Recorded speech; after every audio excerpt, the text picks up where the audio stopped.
কাটোয়ার আশেপাশে কি কি দেখবার আছে তার একটা দারুণ লিস্ট তালিকা হাতে এসেছে। ও আচ্ছা। হ্যাঁ, দেখুন না, মন্দির, সতীপীঠ, রাজবাড়ি, এমনকি ঐতিহাসিক ভিডিও, কি নেই তাতে। চলুন আজ এই তালিকা ধরে একটু কথা বলি, দেখি এই অঞ্চলের ইতিহাস আর সংস্কৃতিতে আর কি কি আছে। হ্যাঁ হ্যাঁ, নিশ্চয়ই। আমাদের লক্ষ্যটা হলো শুধু নামগুলো জানা নয়, বরং জায়গাগুলোর যে বৈচিত্র্য তার গুরুত্বটা একটু বোঝা আর কি। ঠিক বলেছেন।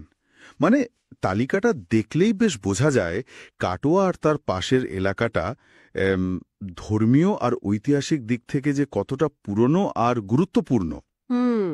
প্রথমেই তো দেখুন না, সতীপীঠের কথাই যদি ধরি। হ্যাঁ, সতীপীঠ তো বেশ কয়েকটা নাম দেখলাম। ঠিক, এখানে উজানি আছে, বহুলা আছে, আবার লাভপুরের ফুল্লরা, ক্ষীরগ্রামের জোগাড়দা, বেশ কয়েকটি গুরুত্বপূর্ণ সতীপীঠ।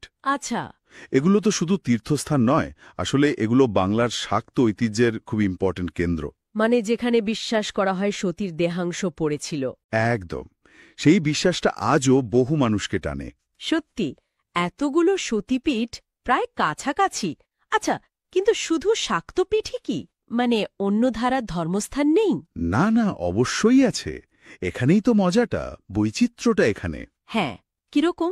একদিকে যেমন ধরুন জুরানপুর, এনায়েতপুর বা বহরানের মতো কালী মন্দির ছড়িয়ে আছে, অনেক কালী মন্দির। ও আচ্ছা। তেমনই আবার বিল্লেশ্বরের মতো বেশ পুরনো শিব মন্দিরও আছে। আবার দেখুন মাটিয়ারির রাম মন্দির বা শ্রীখণ্ড ঝামটপুরের মতো বৈষ্ণব কেন্দ্রগুলো, এগুলোর কথাও তো আছে। শ্রীখণ্ড তো খুব বিখ্যাত নাম। হ্যাঁ, গৌড়ীয় বৈষ্ণব ইতিহাসের গুরুত্ব অনেক।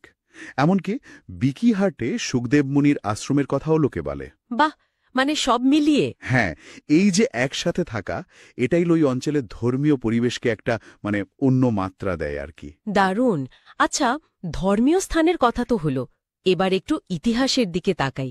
যেমন ধরুন ওই যে শ্রীবাটির টেরাকোটা মন্দির। হ্যাঁ হ্যাঁ, শ্রীবাটি।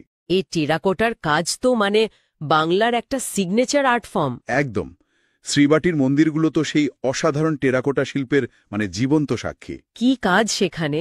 মন্দিরের গায়ে রামায়ণ মহাভারতের গল্প, তখনকার সমাজ জীবনের ছবি কি দারুণভাবে ফুটিয়ে তোলা হয়েছে, দেখলে অবাক হতে হয়। ঠিক, এটা তো শুধু মন্দির নয়, ইতিহাসের একটা পাতা যেন। এর সাথেই তো বোধহয় সোনারুন্দি রাজবাড়ির কথাও বলতে হয়। হ্যাঁ, সোনারুন্দি রাজবাড়ি, গঙ্গাটিকুরি জমিদার বাড়ি, এগুলোর কথাও আছে। এগুলোর অবস্থা হয়তো এখন আর আগের মতো নেই। তা নেই, হয়তো ভগ্নদশা, কিন্তু এককালে যে বিত্ত ছিল, ক্ষমতা ছিল, জীবনযাত্রা ছিল, সেই গল্পটা তো এরা এখনো বয়ে বেড়াচ্ছে, তাই না? ঠিক, আর কিছু ঐতিহাসিক ব্যক্তিত্ব, তাদের স্মৃতি জড়ানো জায়গাও তো আছে। হ্যাঁ, সেটাও খুব গুরুত্বপূর্ণ। যেমন ধরুন দাইহাটে ভাস্কর পণ্ডিতের দুর্গা দালান। ভাস্কর পণ্ডিত সেই বর্গীহানার সময়ের? হ্যাঁ, সেই সময়ের ঐতিহাসিক চরিত্র। তার নামের সাথে জড়িয়ে থাকা এই স্থাপত্যটা ইতিহাসের একটা অন্য দিক আমাদের দেখায়। ইন্টারেস্টিং। আবার ধরুন সিঙ্গিতে রয়েছে কাশিরাম দাসের ভিটে। ও, যিনি বাংলায় মহাভারত অনুবাদ করেছিলেন। একদম, ভাবুন, যিনি প্রথম সম্পূর্ণ মহাভারত বাংলায় অনুবাদ করে ঘরে ঘরে পৌঁছে দিয়েছিলেন, তার স্মৃতি জড়ানো জায়গা। এটা তো বিশাল ব্যাপার। তা তো বটেই। এটা তো শুধু ইট কাঠের ভিটে নয়, বাংলা ভাষা আর সাহিত্যের একটা মাইল ফলক বলা চলে।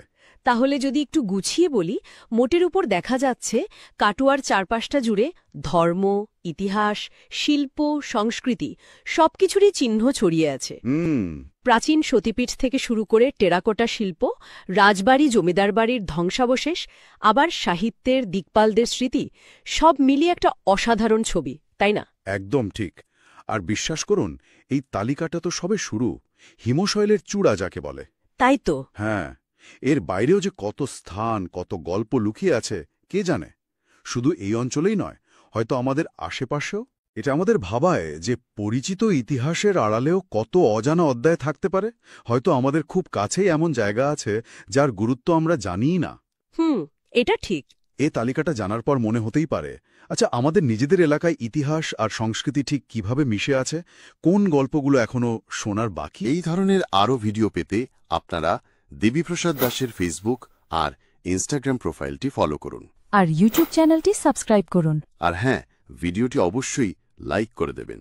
ধন্যবাদ।